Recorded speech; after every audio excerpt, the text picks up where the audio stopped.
నమస్తే welcome to మన ఊరు మన వార్తలు. కల్తీపై ఆరా తీస్తున్న సీట్ కాంగ్రెస్ బీఆర్ఎస్ ఫైట్, దొంగకు చుక్కలు చూపించిన హుండీ, బెజవాడలో హీరో కార్తీ హల్చల్. ఇలాంటి ఆసక్తికర న్యూస్ మన ఊరు మన వార్తలలో చూద్దాం. ఏపీ ముఖ్యమంత్రి చంద్రబాబు నాయుడు రేపు కర్నూలు జిల్లాకు వెళ్లనున్నారు. పత్తికొండ మండలం పుచ్చకాలమాడ గ్రామంలో పర్యటించనున్నారు. లబ్ధిదారులకు ఎన్టీఆర్ భరోసా పెన్షన్ పంపిణీ చేయనున్నారు. రేపు కర్నూలు విమానాశ్రయం చేరుకుని అక్కడి నుంచి హెలికాప్టర్లో బయలుదేరి పుచ్చలకమాడు గ్రామానికి చేరుకుంటారు. అక్కడే ప్రజాప్రతినిధులు, అధికారులతో ముఖాముఖి నిర్వహిస్తారు.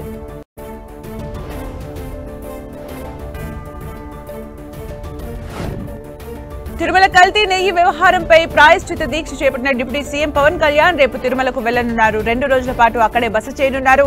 రేపు మధ్యాహ్నం గన్నవరం ఎయిర్పోర్ట్ నుంచి ప్రత్యేక విమానంలో రేణిగుంట చేరుకుంటారు. అక్కడి నుంచి నేరుగా అలిపిరి వద్ద ఉన్న శ్రీ వెంకటేశ్వర స్వామి పాదాల చెంతకు చేరుకుని అక్కడ పూజలు నిర్వహిస్తారు. అనంతరం మెట్ల మార్గంలో తిరుమల కొండకు చేరుకోనున్నారు. రేపు రాత్రి 9 గంటలకు కొండపైకి చేరుకుని అక్కడే బస చేస్తారు. తిరుమల లడ్డూ వ్యవహారంలో సిట్ దూకుడు పెంచింది. సిట్ బృందం సభ్యులు టీటీడీ ల్యాబ్ ను పరిశీలించారు. అధికారుల నుంచి వివరాలు సేకరించారు. కల్తీ నెయ్యి వ్యవహారానికి సంబంధించి వివరాలు సేకరిస్తున్నారు. నిన్న టీటీడీ ఈవోతో భేటీ అయిన సిట్ సభ్యులు పలు అంశాలపై చర్చించారు. ఏఆర్ డైరీ సంస్థకు నెయ్యి టెండర్ ఇచ్చినప్పుడు పాటించిన విధి విధానాలపై ఆరా తీశారు. తిరుమల లడ్డూ ప్రసాదం కల్తీపై ప్రాయశ్చిత్త పేరిట టీడీపీ సైకిల్ ర్యాలీ ప్రారంభించింది. గుడివాడ నుంచి ద్వారకా తిరుమల వరకు సైకిల్ ర్యాలీ చేపట్టారు. సైకిల్ ర్యాలీని జెండా ప్రారంభించారు. ఎమ్మెల్యే వెనిగండ్ల రాము, గోకవరపు సునీల్ కుమార్ ఆధ్వర్యంలో విజయవాడలోని శ్రీ కళ్యాణ వెంకటేశ్వర స్వామి సన్నిధానం నుండి ద్వారకా తిరుమల సన్నిధానం వరకు సైకిల్ ర్యాలీ కొనసాగనుంది. హనుమకొండలో కాంగ్రెస్ బీఆర్ఎస్ కార్యకర్తల మధ్య ఫైట్ హై టెన్షన్ వాతావరణానికి దారితీసింది. నయీం నగర్ బ్రిడ్జ్ నిర్మాణం, నాలా విస్తరణ పనులపై ఇరు పార్టీల మధ్య వార్ నెలకొంది. మాజీ ఎమ్మెల్యే వినయ్ భాస్కర్ బీఆర్ఎస్ కార్యకర్తలతో కలిసి బ్రిడ్జ్ వద్దకు చేరుకోగా మరొక కాంగ్రెస్ కార్యకర్తలు సైతం బ్రిడ్జ్ వద్దకు చేరుకున్నారు. దీంతో ఇరు వర్గాల నినాదాలతో మొదలైన వివాదం తోపులాటకు దారితీసింది. పోలీసులు కలగజేసుకుని ఇరు పార్టీల కార్యకర్తల్ని చెదరగొట్టారు. వినయ్ భాస్కర్ కూడా మాజీ చైర్మన్ సుందర్ రాజు యాదవ్ రోడ్డుపై బైఠాయించి నిరసనకు దిగగా వారిని అరెస్ట్ చేసి పార్టీ ఆఫీసుకు తరలించారు పోలీసులు. అయితే 4 రోజుల క్రితం కేటీఆర్ చేసిన వ్యాఖ్యలు ఇప్పుడు హనుమకొండలో రాజకీయ దుమారానికి దారితీశాయి. బ్రిడ్జ్ నిర్మాణానికి తమ ప్రభుత్వ హయాంలో డిజైన్ చేసి నిధులు కేటాయిస్తే ఎమ్మెల్యే నాయని క్రెడిట్ పొందుతున్నారని విమర్శలు చేశారు.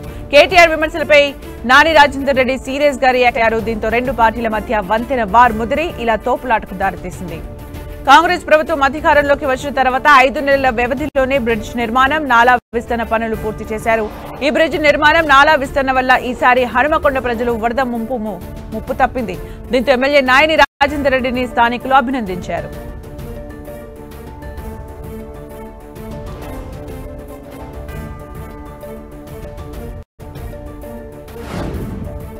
కరీంనగర్ జిల్లా మానకొండూరులో స్త్రీ సంక్షేమ శాఖ ఆధ్వర్యంలో ఆరోగ్య జాతర కార్యక్రమం నిర్వహించారు. గర్భిణీ స్త్రీలు, పిల్లల ఆరోగ్యంపై తీసుకోవాల్సిన జాగ్రత్తలపై మంత్రులు సీతక్క, పొన్నం ప్రభాకర్ వివరించారు. పిల్లలకు మంచి ఆహారం అందించి బలమైన బాలల వ్యవస్థ తయారు చేయాలన్నారు. ప్రభుత్వం పౌష్టిక ఆహారం అందించేందుకు కొత్త స్కీమ్ ఏర్పాటు చేసిందని చెప్పారు. కార్పొరేట్ కు ధీటుగా అంగన్వాడీ కేంద్రాల్లో వసతులు కల్పిస్తున్నామని, అందరూ సద్వినియోగం చేసుకోవాలని మంత్రులు సూచించారు. ఒకప్పుడు పల్లెలలో పండించిన ప్రతి పంట ఒక ఆణిముత్యం, ఆరోగ్యాన్ని ఇచ్చే పంట. అలాంటి పంటలను మనం మర్చిపోయి పరాణ జీవులుగా ఏర్పడి బయటి వాళ్ళు పండించే వాళ్ళ నుంచి ఎక్కడి నుంచో మళ్ళీ వస్తే మనం అదే మళ్ళీ కొనుక్కొని మనం తింటా ఉన్నాం. అదే మన చేతితోటి మనం పండించుకుంటే మన కాలంలో తెలంగాణ రాష్ట్రంలో బలహీనమైన తల్లి, అనారోగ్యంతో పుట్టే బిడ్డ ఉండద్దు. వాళ్ళందరికీ ఆరోగ్యపరంగా అవగాహన కలిగించాలి. అన్ని జాగ్రత్తలు తీసుకొని బలమైన బిడ్డ ఈ తెలంగాణకు నూతనంగా జన్మనీయాలనేటువంటి ముఖ్యమంత్రి చంద్రబాబు నాయుడు సతీమణి నారా భువనేశ్వరి తూర్పుగోదావరి జిల్లా రాజమండ్రిలో పర్యటించారు. రాజమండ్రి ప్రకాష్ నగర్ లో ఎన్టీఆర్ ట్రస్ట్ ఆధ్వర్యంలో ఏర్పాటు చేసిన బ్లడ్ బ్యాంక్ ను ప్రారంభించారు. అనంతరం ఉచిత మొబైల్ క్లినిక్ బస్సును కూడా భువనేశ్వరి ప్రారంభించారు. 1997లో సీఎం చంద్రబాబు చేతుల మీదుగా ట్రస్ట్ ప్రారంభమైందన్నారు భువనేశ్వరి. కరోనా సమయంలో 2 కోట్ల విలువైన మాస్కులు, ఇతర ఆరోగ్య కిట్లను ట్రస్ట్ ద్వారా అందించామని చెప్పారు. తన కోడలు నారా బ్రాహ్మణి రాజకీయాల్లోకి రారని, ఎన్టీఆర్ ట్రస్ట్ డైరెక్టర్ గా బ్రాహ్మణి సేవలు అందిస్తున్నారని భువనేశ్వరి తెలిపారు.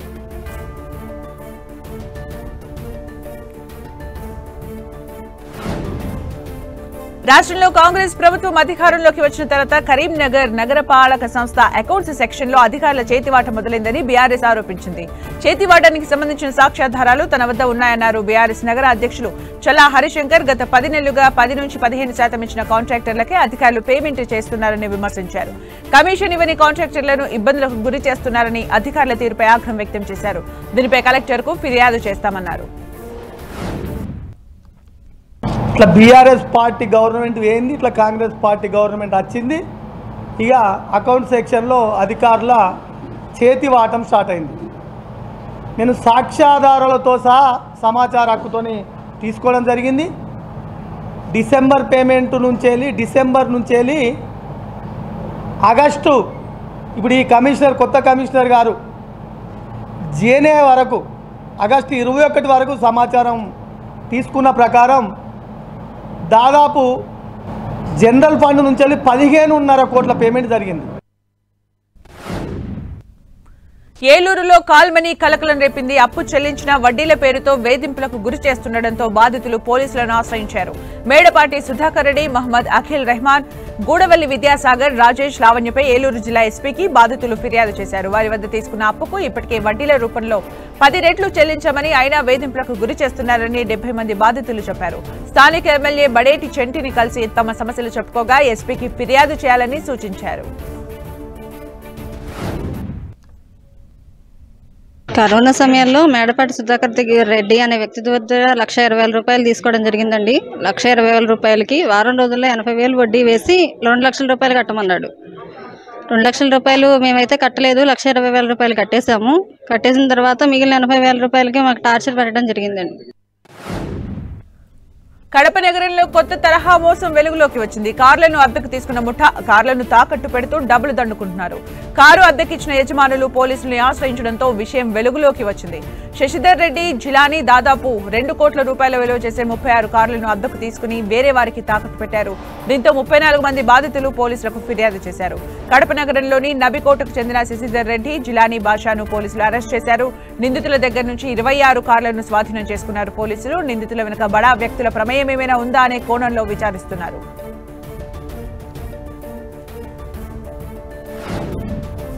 నల్గొండ జిల్లా చింతపల్లి మండల పశు వైద్యాధికారి జీజే పాల్ ఏసీబీకి చిక్కాడు. నసర్లపల్లి గ్రామానికి చెందిన రైతు వద్ద 6,000 రూపాయలు లంచం తీసుకుంటుండగా ఏసీబీ అధికారులు రెడ్ హ్యాండెడ్ గా పట్టుకున్నారు. గేదెలకు హెల్త్ సర్టిఫికేట్ కోసం పశు వైద్యాధికారి జీజే పాల్ ను ఆశ్రయించగా లంచం డిమాండ్ చేశాడు.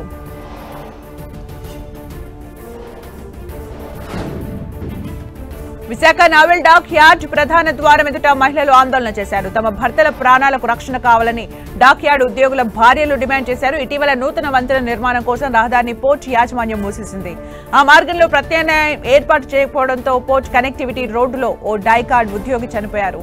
దీంతో నావికా దళానికి చెందిన ఎస్బీసీ నుంచి ప్రత్యామ్నాయ రహదారి ఏర్పాటు చేసి రాకపోకలకు అనుమతి ఇవ్వాలని కోరుతూ మహిళలు ఆందోళన చేపట్టారు.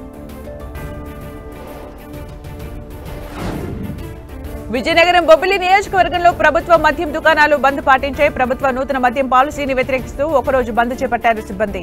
నూతన పాలసీతో తమకు అన్యాయం జరుగుతుందన్నారు. ప్రభుత్వం తమకు న్యాయం చేయాలని వారు డిమాండ్ చేశారు. వైన్ షాపుల బంద్తో మందుబాబులకు ఇబ్బందులు తప్పలేదు. మీ పేరేంటి? శ్రీనివాస్. మరి మీ పేరేంటి? శ్రీనివాస్. అక్కడ ఎవరిని అడిగినా శ్రీనివాస్ అనే పేరే వినిపిస్తోంది. అందరివి వేరే వేరే ప్రాంతాలు, ఒకరికొకరు తెలీదు. వీరంతా కలిసి ఓ చోట కలుసుకున్నారు. వినడానికి ఆశ్చర్యంగా ఉన్నా కరీంనగర్ లో వీరంతా కలిశారు. విద్యానగర్ శ్రీ వెంకటేశ్వర స్వామి ఆలయంలో 150 మంది శ్రీనివాస్ పేరున్న వ్యక్తులు ఆత్మీయ సమ్మేళనం నిర్వహించారు. శ్రీనివాస్ పేరున్న వ్యక్తులు ఇలా ఒకే చోట కలవడం ఇదే తొలిసారి. అంతేకాకుండా వీరు ఏర్పాటు చేసుకున్న వాట్సాప్ గ్రూప్ లో 2360 మంది శ్రీనివాస్ పేర్లు ఉన్నాయి.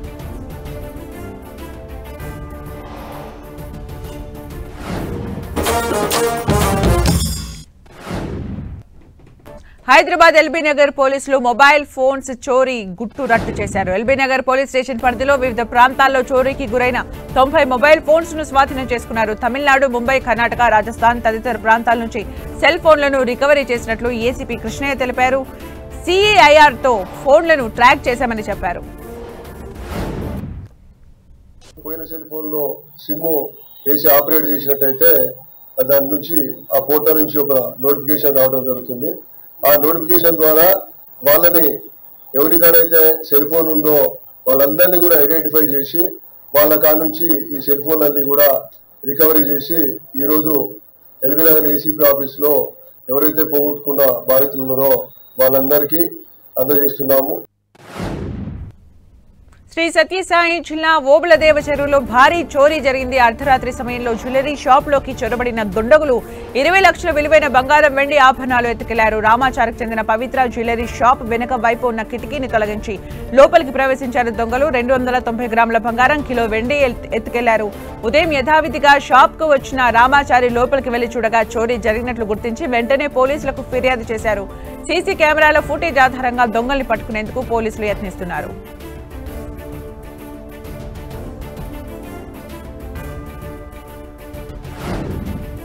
జగిత్యాల జిల్లా కతలాపూర్ మండలం కలిగోట గ్రామ శివార్లోని శ్రీ సత్యనారాయణ స్వామి ఆలయంలో చోరీ విఫలమైంది. తాళం పగలగొట్టి ఆలయంలోకి చొరబడ్డ దొంగ గర్భగుడి ముందు ఉన్న హుండీని పగలగొట్టేందుకు యత్నించాడు. అది పగలకపోవడంతో హుండీని ఎత్తుకెళ్లాడు. బయట హుండీ తాళం పగలగొట్టేందుకు చేసిన యత్నం ఫలించలేదు. దీంతో హుండీని అక్కడే వదిలేసి వెళ్లిపోయాడు. చోరీ దృశ్యం సీసీ కెమెరాలో రికార్డైంది.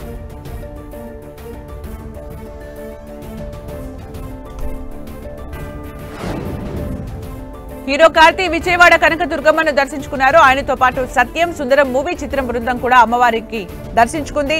కార్తీ వేద మంత్రాలతో స్వాగతం పలికారు. ఆలయ సిబ్బంది 2013 తర్వాత మళ్లీ ఇప్పుడు కనకదుర్గమ్మను దర్శించుకోవడం చాలా సంతోషంగా ఉందన్నారు కార్తీ. విజయవాడ కనకదుర్గమ్మ అంటే మా కుటుంబానికి ఎంతో సెంటిమెంట్ అన్నారు. సత్యం సుందరం మూవీ సూపర్ డూపర్ హిట్ అవ్వాలని అమ్మవారిని కోరుకున్నట్లు కార్తీ చెప్పారు.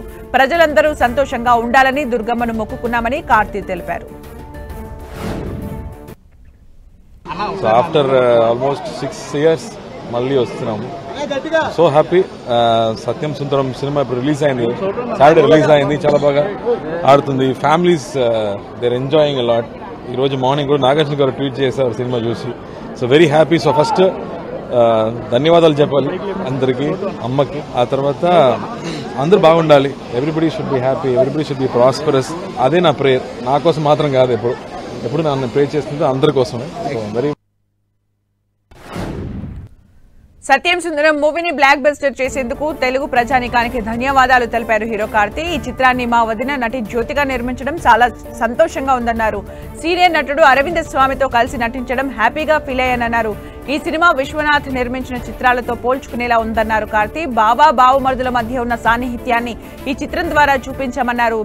తెలుగు నేటివిటీకి తగ్గట్టుగా ఈ చిత్రాన్ని డబ్బింగ్ చేశామని కార్తీ చెప్పారు.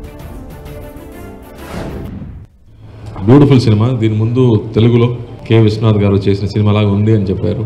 సో అలాగే ఇప్పుడు థియేటర్లో సింపుల్ మూమెంట్స్, ఎంత పెద్ద మాస్ మూమెంట్స్ ఏం లేదు, బట్ సింపుల్ లైఫ్లో నుంచి బ్యూటిఫుల్ ఫ్రెండ్షిప్ గురించి మూమెంట్స్, అన్కండిషనల్ లవ్ గురించి మూమెంట్స్ వాళ్ళు వస్తున్నప్పుడు యూనో పీపుల్ ఆర్ ఎంజాయింగ్. డెఫినెట్గా అబౌవ్ 30 నచ్చుతుందని నాకు నమ్మకం ఉంది, బట్ బిలో 30 కూడా నచ్చుతుంది.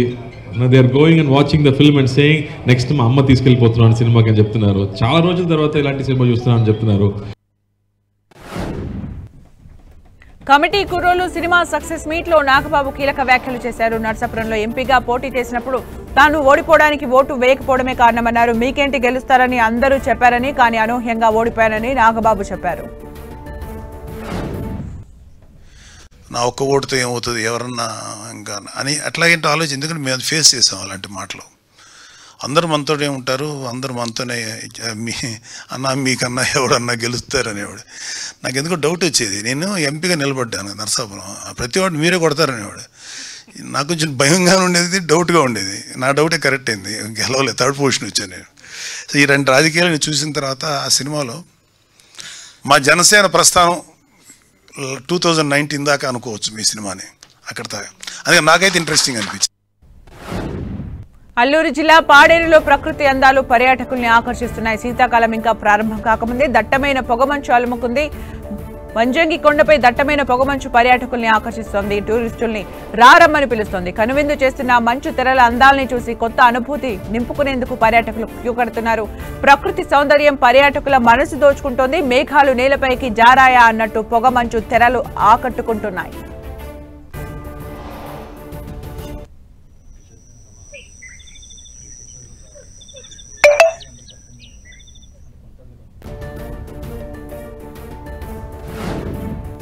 తిరుమలలో భక్తుల రద్దీ కొనసాగుతోంది. శ్రీవారి దర్శనానికి వైకుంఠం క్యూ కాంప్లెక్స్ లోని అన్ని కంపార్ట్మెంట్లు నిండిపోయాయి. వెలుపల క్యూ లైన్ లో భక్తులు వేచి ఉన్నారు. టోకెన్లు లేని భక్తుల దర్శనానికి 18 గంటల సమయం పడుతోంది. క్యూ లైన్ లో ఉన్న భక్తులకు అన్నప్రసాదాలు, మంచినీటిని అందుబాటులో ఉంచారు టీటీడీ అధికారులు. నిన్న స్వామివారిని 84,000కు పైగా భక్తులు దర్శించుకున్నారు. 29,000 మంది తలనీలాలు సమర్పించారు. స్వామివారి హుండీ ఆదాయం 4 కోట్లు వచ్చిందని టీటీడీ తెలిపింది.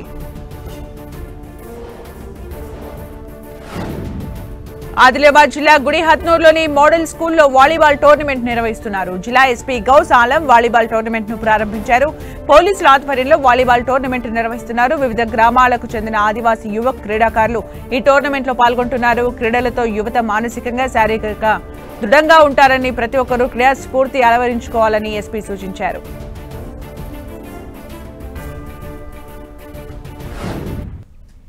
That's all for now. Keep watching 10 TV.